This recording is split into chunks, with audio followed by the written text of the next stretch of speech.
Donc faire une imagerie, ça paraît important parce que ça peut être obstructif. On se rassure souvent faussement parce que le patient il urine bien. Ben, il faut se méfier. Chez les hommes notamment, on a des mictions par regorgement, même sur des vessies complètement bloquées par des grosses prostates. Je crois qu'il a l'âge, hein, d'ailleurs, il a dans les 50 ans. Donc il faut quand même faire une imagerie pour être sûr qu'on n'ait pas une vessie, un globe chronique, une dilatation des cavités rénales. Première étape. La deuxième étape, c'est quand même de regarder le sédiment. Donc protéinurie, alors là aussi, personne n'est d'accord. Il y en a qui disent protéinurie sur créate, c'est très bien.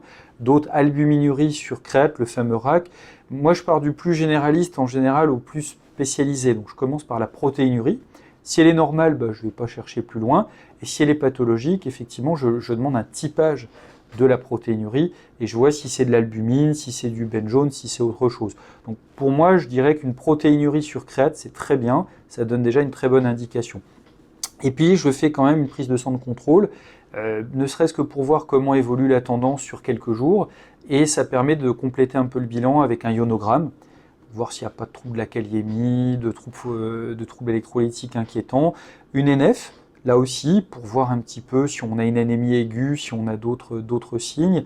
Et puis, tant qu'à faire, je fais une électrophorèse des protéines sériques parce qu'on redoute quand même toujours la gammapathie monoclonale, le myélome. Donc, quitte à compléter la bio, autant faire l'EPS avec. Et puis avec ça, je vois, mais dans tous les cas, là, le patient, il a un critère de consultation néphro qui est la cassure de la courbe de DFG. Donc lui, il doit avoir un néphro.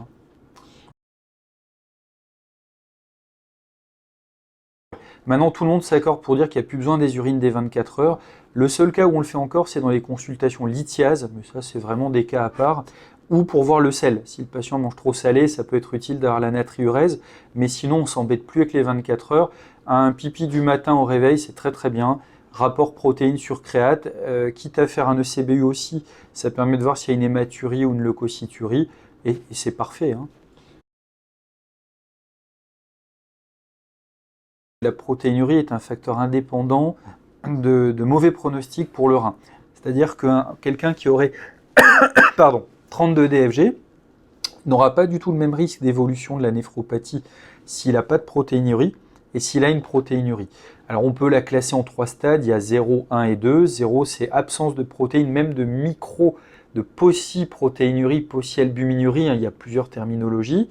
Le stade 1, c'est la présence d'une quantité faible de protéines, donc c'est ce qu'on appelait autrefois la microalbuminurie. Et puis le stade 2, c'est le patient qui a une vraie protéinurie, plus de 0,3 g par litre, ou 300 mg par gramme, ou 30 mg par millimole. Alors la difficulté, c'est toujours l'unité, malheureusement ça dépend des labos. Et là, on sait que le patient à DFG égal a un pronostic beaucoup plus négatif.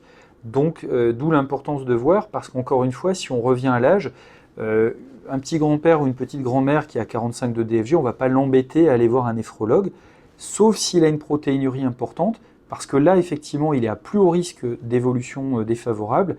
Il y aura peut-être des traitements ralentisseurs à mettre en place, il y aura peut-être un bilan étiologique un peu plus poussé à réaliser, alors que s'il a juste une réduction isolée du DFG, qui est plutôt stable dans le temps par ailleurs, et qu'on a une cause évidente, une HTA par exemple, on ne va pas l'embêter, on le surveille une fois par an.